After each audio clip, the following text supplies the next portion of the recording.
Denver Broncos rookie quarterback Bo Nix has been on a tear as of late. Has steadily improved, but is he making a case for Rookie of the Year? We'll tell you why he is on today's brand new episode, Locked On Broncos.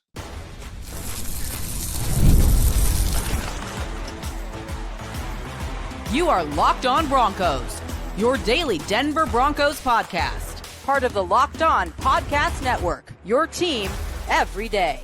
Hey, what's happening, Broncos Country? Welcome into another episode, Locked On Broncos, your daily Denver Broncos podcast, part of the Locked On Podcast Network, your team every day. I'm Cody Roark, Broncos reporter for Mile High Sports. You can check out my written work, milehighsports.com. Joined as always by Sayre Bedinger, Cy expert, predominantlyorange.com, also writer for NFL Spin Zone. And I want to say thanks to all the everydayers out there in Broncos Country. Thanks for tuning in, making us your first listen of the day every single day. We appreciate you so much. Today's show is brought to you by our friends over there at FanDuel, and start this season with a big return on FanDuel, where new customers can place a $5 bet, and you'll get started with $150 in bonus bets if you win your first $5 bet. Visit FanDuel.com to get started. We got a lot to break down here on today's episode of the show as the team now shifts their focus to preparing for the Atlanta Falcons, and Kirk Cousins doing what is it that they do in Atlanta? They swag surf. Hopefully there's going to be no swag surfing in Denver here this upcoming week. The Broncos looking to do a little bit of surfing of their own. Maybe Nick Bonito on a surfboard sack celebration. That might be something we look at. But we're going to wrap things up on today's show by talking about some roster shuffling that could happen this week, beginning as early as today. Some guys may be coming back that you're going to have to shuffle a little bit on the 53-man roster. We'll also talk about whether or not this season is already a success for the Broncos, considering what was painted about them in the offseason. But we'll kick things off by highlighting Bo Nix, who certainly demonstrated some growth throughout the last handful of weeks. Has he now made a strong case for NFL Rookie of the Year? Sayre, kicking it off with you. I certainly think he has, but let's dive deeper into it. Yeah, he's made a really good case for NFL Offensive Rookie of the Year, Cody, and I think that anybody that would say differently is lying to themselves or to their listeners or the people that they write for, their audience. Essentially, I think you'd have to be completely ignoring reality to say that Bo Nix hasn't been an NFL Offensive Rookie of the Year candidate. Now, I know that it's been tough sledding at times. Those first 2 weeks, he throws 4 interceptions, no touchdowns. Everybody buried him at that point. The eulogies were written. Bo Nix's career was over after that Pittsburgh Steelers game. But by some, miracle, by some stroke of, the football gods came swooping in, Cody, games have been played since week 2. From week 3 on, Bo Nix, believe it or not, has he's miraculously improved and he's seemingly gotten better every week. I mean, he's still made mistakes. He's still had rookie, moments. He's been compared to Ferris Bueller by his own head coach. And you see that on display at times where, Bo is just very confident in the way that he's playing. But is he a Rookie of the Year candidate at this point? I mean, absolutely. When you watch this team play, I think that narrative would be getting pushed so much harder had the Broncos been able to finish the deal against Kansas City on Sunday. And as it stands right now, I don't know that. I mean, I think it's fairly close between Bo Nix and Jayden Daniels. But besides that, I don't know that anybody else right now, maybe Tyrone Tracy out there, the New York Giants, he's playing pretty well. But outside of those two guys, Cody, who else is really making the strongest case right now? Well, you think about all the conversation, too, about Caleb Williams at the beginning of the season, and now all of a sudden the conversation that they're having in Chicago is that staff is discussing whether or not to bench him for Tyson Bagent. Like, what is happening here? Just another example of the NFL quarterback carousel and how bad teams keep pretty good, promising players who have talent bad. Hopefully that's not the end there for Caleb Williams in Chicago. Go check out Locked On Bears. You want to know more Caleb Williams conversation. But in terms of Jayden Daniels, obviously I don't think anybody envisioned the start that he was going to have to the season. And certainly I put something out a little bit early. Like after he threw that Hail Mary throw, I think it was just, I was a victim of the moment. I was like, all right, hey, like Jayden Daniels, that locks up the Offensive Rookie of the Year or the Rookie of the Year award for him there. Pump the brakes on that. I was wrong for doing that. Bo Nix certainly has made strides going forward. And when you look at maybe the tail of the tape here a little bit, part of me wonders how much of this at the end of the year, when the vote is going to be determined, how much record is going to play into this. And certainly I understand that is going to be the case for the most part. Most of these awards, like you look at MVP, Joe Burrow right now in the NFL has probably the best MVP case of anybody, but he's not going to get it because the Bengals right now, they're losing. And it's a little weird to see. At what point do we throw record out and just say, hey, look, impact, what he's been able to do, like qualifications there, most valuable player to a team. If you take Burrow off the Bengals. They're terrible, probably. They're probably bottom of the barrel. They may not win a game without Joe Burrow. But you also factor it into like the rookie of the year conversation.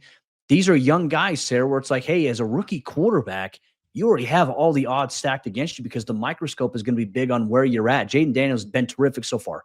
Bo Nix has grown so much and has been very, very solid. We came away from the Kansas City game convinced, hey, he won the job. He is the Broncos quarterback of the future. I think Broncos Country is on board with that as well. When you look at the tail of the tape, Bo Nix, 15 total touchdowns on the year for him this season. Jayden Daniels at 13. Broncos at 5-5. Commanders, they're at 7-3. And they're the 6th seed right now at 7-3 in the NFC. It's very top heavy over there.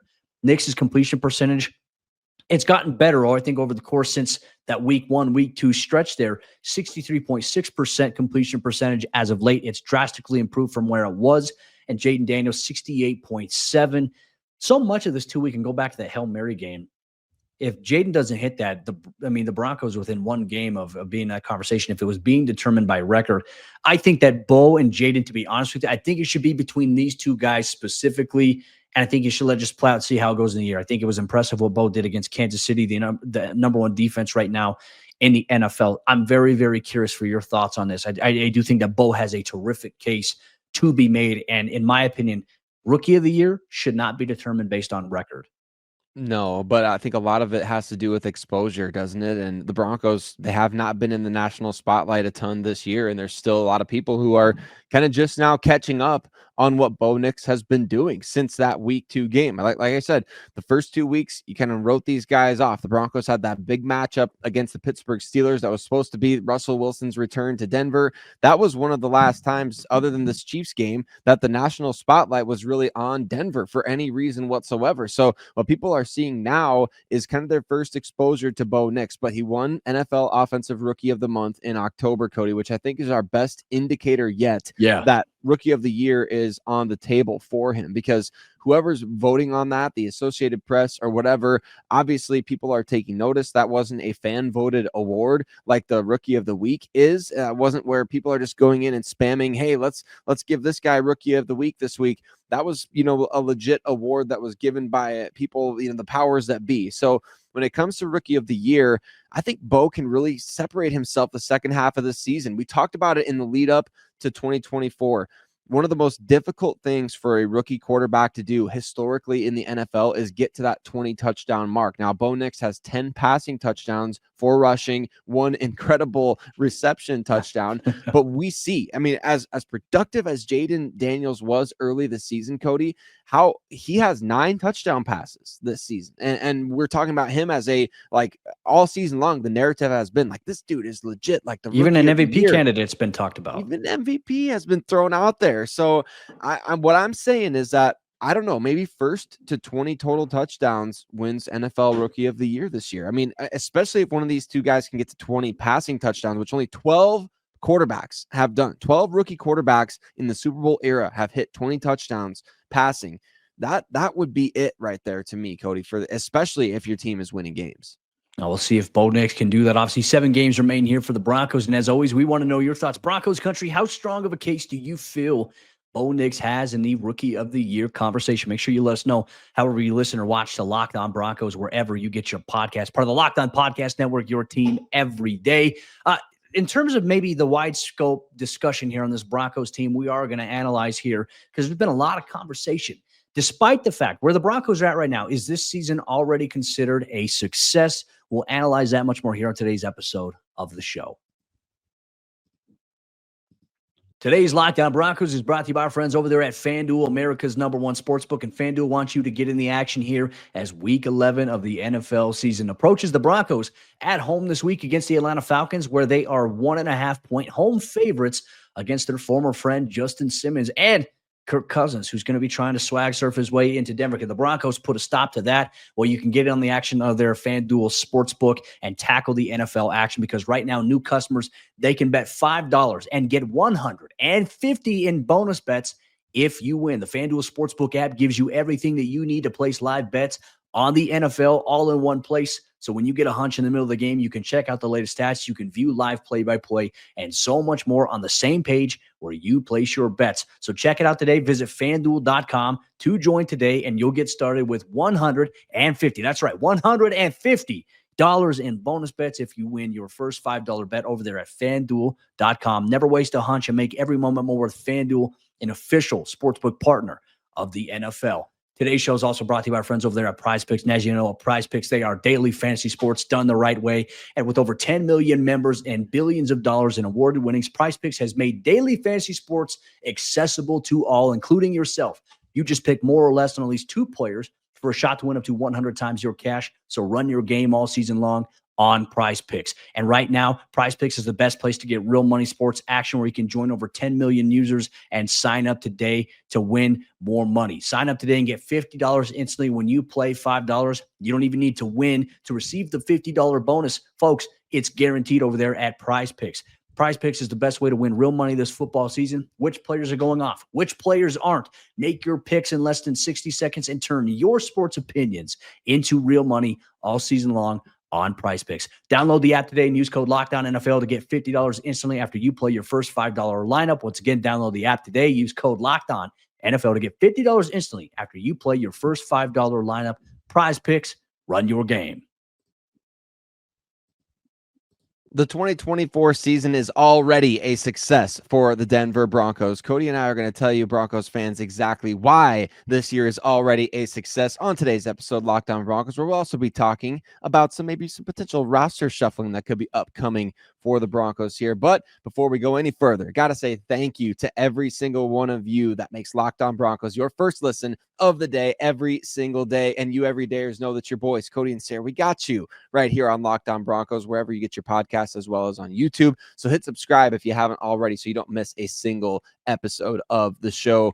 Cody, I said it, the Broncos, this is already a successful year for this team. Now, of course, there's plenty of football left to be played. I don't mean that as a hot take, but what I mean that is we've already seen a lot this year of boxes checked for this Denver Broncos team in terms of huge things that needed to happen in order for the future of this franchise to not necessarily be in question at the end of 2024. I think we've gotten a lot of answers to those questions that we had leading up to the season. Of course, the playoffs are still looming. Of course, everybody in Broncos country would love to see that happen, but let's talk about why this year has already been a success. At least I believe so. What do you say? Well, I think a lot of it, too, coming into it, the offseason, once Denver drafted Bo Nix, I think you and I were in agreement, like, hey, we want to see the Broncos be in a good position around Bo Nix, right? We want to see, can Bo Nix make the most out of what's around him currently, right? Because, coming into it, you're going to be limited a little bit with the salary cap implications, with the release of Russell Wilson, the release of Justin Sims. Okay, hey, questions on the defense. Is the defense going to be good enough to, give Bo Nix and the offense more opportunities on the field this upcoming season because he's a rookie? Well, who's going to be the playmakers around a guy like Bo Nix? And certainly those questions have kind of started to answer themselves a little bit. Denver's defense has played phenomenal for a large part of this season. You're starting to see the offense get a little bit more rhythm. You're seeing more youth injected into it with Audric Estime. You're more Devon Bailey, Troy Franklin. We like to see that. Cortland Sutton, the number one guy, getting more involvement from the tight ends in the passing game. But one thing I think the biggest thing for us was, can Bo Nix showcase that he is the guy for the Broncos? I think here, 10 weeks into the season, seeing what we've seen and seeing Patrick Mahomes even come up after the Chiefs game and say, hey, this is the first of many, good job, keep leading these guys. For Mahomes to say to Nix, this is the first of many between us, that right there, I think, is a resounding thing that even Mahomes is thinking to himself, hey, Denver, I've seen them go through a lot of quarterbacks. They might have their guy. I think the national media is starting to jump on it a little bit about Bo Nix. I like the fit with him and Sean Payton. I would say because of that, knowing that Bo is the guy, knowing that you can go into this offseason and build this team around Bo, tells me that this season is a success. And if they're somehow able to make a wild card spot in the playoffs, that is just a little bit of a cherry on top of what I think could be a successful season. Yeah, not only has Patrick Mahomes kind of acknowledged it with that post-game interaction, Cody, but you heard Ian Rapaport on 850 KOA talking with the guys over there about, man, this game against the Chiefs for Bo Nix was a huge step forward for him. And so when you've got guys like Rapaport talking about Bo Nix, because there's really no reason for people to be talking about the Broncos. Remember, going into this year, they were irrelevant, supposed to win 5.5 games, or 5 games or less, basically saying that this team is one of the worst in the NFL, arguably the worst roster in the NFL, worst defensive front in the NFL, all these sorts of things, worst quarterback situation in the entire NFL. A lot of great receipts out there. And to see the way that Bo Nix has not only stepped in and had success in the NFL, but elevated the team. I mean, it's pretty remarkable. So this season is a success for the fact that you found a quarterback that you can compete going forward. And I know a lot of people were quick to write a second eulogy or a third or fourth or fifth after that Ravens game, saying, well, look at that. The Broncos, they finally play a good team, and, they get absolutely taken to the shed and beaten over, that was what it was, a blowout loss. It happens to almost every team every year, right? How they responded to that, how they came back and were able to hang with Kansas City and really outduel Kansas City, outplay Kansas City for most of that game up until the field goal at the end. It's proof that, man, it's don't write the eulogy so quick, right? When you're out there, you're watching them get beat by the Baltimore Ravens. Okay, that doesn't necessarily, that one game is not proving that this Broncos team is terrible, or that the season is over, or that they can't play with big teams, because they proved against Kansas City that they can. I think, Cody, when it comes to this season being a success, nobody, certainly no detractors, thought in their wildest dreams that this team could be even sniffing the playoffs. And here the Broncos are, kind of holding their destiny in their own hands.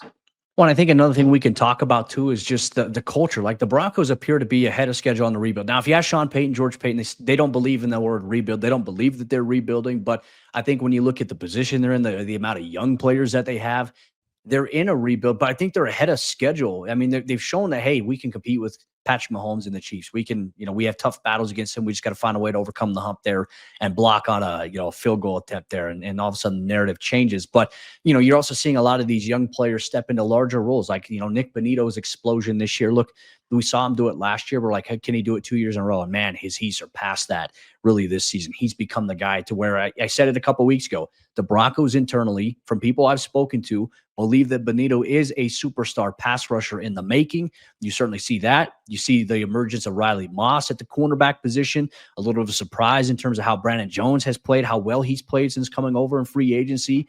Denver is in a very good position here going forward. And the culture in the locker room, I think, is great, Sayre. You got a lot of voices stepping up, and that's a really tight locker room, a tight, cohesive unit that I think will respond this week. Well, Cody, I'm glad that you brought up kind of just the development and the blossoming of these young players, because I think that culture, it extends even into guys that haven't figured it out quite yet, right? Like Marvin Mims against the Kansas City Chiefs. It was easy to write Marvin off after what we'd seen in the first half, but then the trade deadline passes, the Broncos don't go out and get anybody, and all of a sudden we start to see the Broncos utilizing Marvin Mims differently, trying to figure out ways to incorporate him into the offense, because he is a game changer, right? And it's kind of like the quote with Thomas Edison and the light bulb, right? It's like, I didn't fail 1,000 times to figure out how to make the light bulb. It's just that the light bulb was a process of 1,000 steps. So it's not just figuring out, okay, hey, this didn't work. The square peg in a round hole, obviously a failed draft pick. No, it takes patience sometimes. It takes figuring out, hey, what can we do as a coaching staff to set these guys up for success? We're not going to blame the failure of the player on the player. We're going to figure out a way to make it work with these guys and get the best out of them. And you see that all across the roster. You see it with guys that, man, this team, they're other than Greg Dulcich, I think everybody's getting kind of a fair shot. Like Javonte Williams continually has gotten second chance after second chance. This coaching staff is trying desperately to put guys that they've drafted or guys that they're developing in positions to succeed. And that is a big culture difference for this Broncos team. And for them, it's exhausting every avenue to say, hey, we did everything that we can. We tried this, we tried that. And ultimately, if it doesn't work out, then they say, hey, we looked at those steps and now we're moving forward.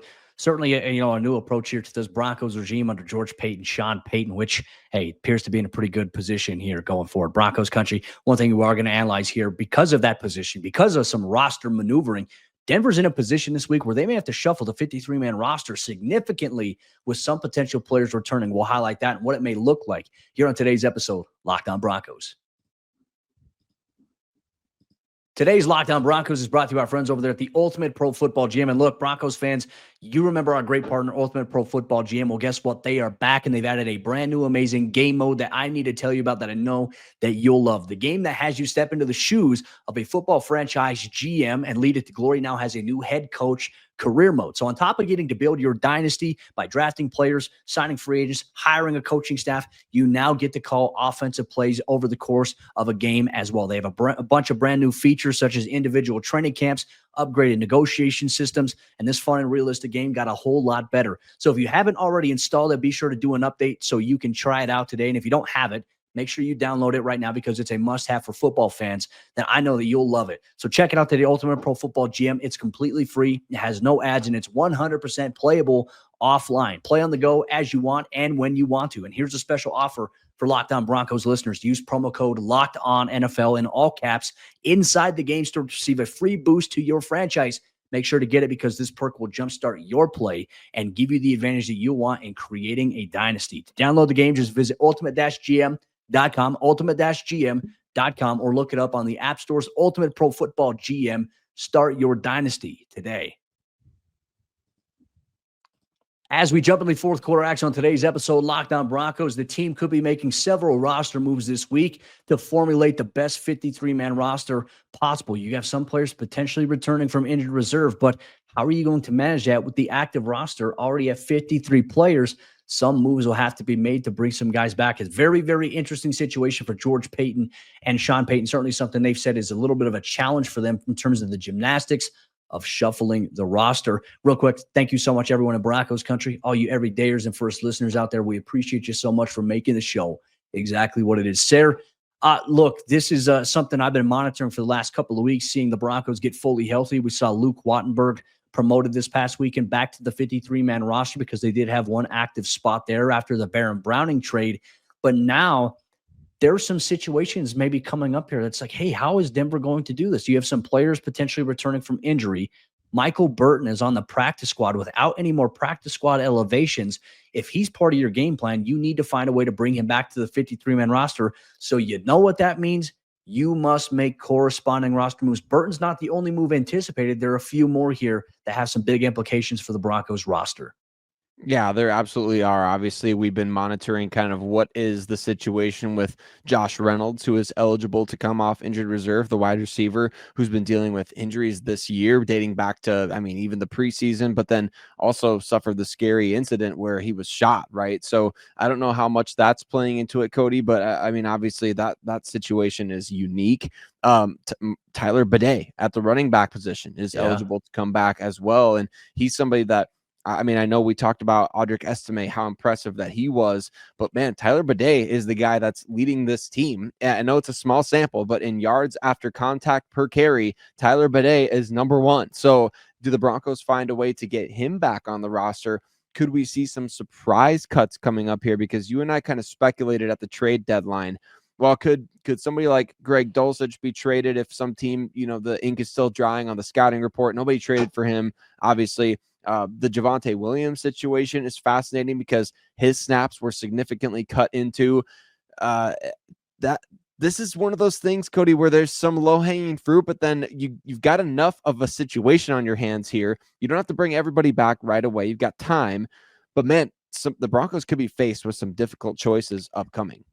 Yeah, I mean, look, obviously the return of Josh Reynolds being one, Tyler Bedinger, Michael Burton's already on the practice squad out of those elevations as we talked about. Delarian Turner-Yell's 21-day window was activated 2 weeks ago. So really this week is crunch time for DTY at the safety position. And I even forgot one as well. Remember, it's like the Broncos have kind of indicated they would like to have Quan Alexander on the 53-man roster. Do they hold off another couple weeks because they elevated Zach Cunningham? He's got 2 more elevations. Do they do that? So with that, it's like, all right, if Denver hypothetically is going to bring back Michael Burton, Josh Reynolds, let's say even Drew Sanders this week, maybe Tyler Bedinger, DTY. I mean, you're going to have to make several releases. So at the bottom of the 53-man roster as is, who are some potential names that could be released? I think you look at Lavelle Bailey. He's on the 53-man roster, could be brought back to the practice squad, but obviously would have to clear waivers. That's the challenge to them. He's not a vested veteran. Keidron Smith would have to clear waivers. He's on the 53-man roster. Calvin Throckmorton probably makes the most sense right now because he was already elevated 3 times on the practice squad to the game day roster, was promoted because Luke Wattenberg was not yet back. And so there's that position there. You throw out a surprise name, Greg Dulcich, maybe as a possibility here for Denver, because you're trying to figure out how do you balance the gymnastics. And I would say maybe even another name to watch because he's a veteran. Matt Parrott could be a name to watch. You bring him back on the practice squad, use him for 3 elevations because he's your jumbo package guy. And I think the key here is like, this is a good problem to have for Denver, because I think if you have like the string of injuries in which this team has had, not in the last year, but over like the years prior to that, you certainly would have a lot of room to move and fluctuate these guys here. This is where I think it becomes a little problematic. Like, it's a problem. It's a good problem to have, but it's also when it's like, wait, what do you do here? Because if DTY's window isn't activated, he goes back to IR and doesn't play the remainder of the season. Same thing with Drew Sanders. And I think even when it happens too, like they've even done it with Tyler Bede. Part of me is wondering if that's also the case as well. I don't know if the side field, him being on the side field, counts towards his window. I think it's when he's actually on the field practicing with the team. So that, I think, makes things a little more interesting. This is a not a very fun problem to have here for George Paton, Sean Payton, though it is a good problem. Yeah, it's not fun, but it is good because it means that you're relatively healthy and you're getting healthier, which is great news for the Denver Broncos, especially in terms of those guys that are, young players or playmakers for the offense. Like the Drew Sanders thing gets me very excited because, he was a high 3rd round pick just last year. You want to see that guy. You need to see that guy play. Josh Reynolds, he could be a huge asset to this offense as a chain mover, somebody who works well in the red zone. We've seen him at his best with the Detroit Lions. 121 quarterback rating on his targets last year. Pretty insane stuff. And then Bede would be great to have back. I think the situation here that you're looking at is, man, what do we do with some of these guys who have been inactive for the majority of the year, right?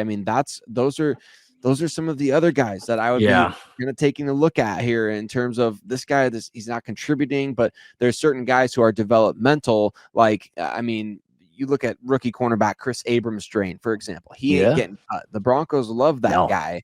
And so he's not going anywhere. But what about some of these other guys that have been deactivated pretty much all year? Like, do you subject somebody like Frank Crum to waivers because you believe in the future, what he can bring to the table, but at the same time, you're trying to win games right now. That's the hard part. So who can you sneak through waivers? Because everybody right now is subject to the waiver wire. After the trade deadline, you can't cut vested veterans and just, all right, he's a free agent on Wednesday. We sign him to the practice squad again on Thursday, and it works out. No, that's not the case. Like, if you cut somebody right now, they're not going to free agency. They are going. I just learned that. You just educated me on that. There we go. How about that? Yeah, so that's the case. So if it's, it could be anybody on this team. Like they will not go straight to free agency. They will go to waivers, and that's the scary thing. Is like, do you want any of these players that you like going to a division rival, an upcoming opponent? Like, all of that stuff has to be considered, and it's very much in play. Well, Broncos country, it is a good problem to have, but certainly as the Broncos get ready for this final 7-game stretch in a position to make the postseason, you got to factor in who's going to offer the most value to them from a roster standpoint. Some tough decisions coming up here from this Broncos team. And, I wouldn't even be surprised if they, hold out DTY and say, hey, like, we're just going to keep rehabbing. Like, they're in a position right now where they don't need him right now, which isn't a bad thing. It's not an indictment on DTY. It's, hey, like, get as healthy as you can. We know you're going to be part of what we want to do next year because of your special teams value. And then even a guy like Drew Sanders, is it worth right now bringing Drew Sanders back fully when you have Jonah Ellis, Dondre Tillman right now having the success that they are, obviously with Nick Bonito, Jonathan Cooper? Does it make sense to do just that? It's good that he's back, but do you need him right now? That is the huge question going forward. Broncos country, appreciate you so much for tuning in, making us your first listen of the day every single day. For all you everydayers out there, tomorrow's episode of the show, here's what you can expect. Not only are you going to get an AFC squad show where, guess what? You get Sayre Bedinger and myself on the squad show with some other amazing hosts around the AFC, but you're also going to get the crossover Thursday episode as well, where Sarah's going to sit down with Aaron Freeman of Locked On Falcons to preview Sunday's big game. Can the Broncos go to 6-5? You get the preview of that and much more here on the Locked On Broncos podcast. We appreciate you, Broncos country. See you next time.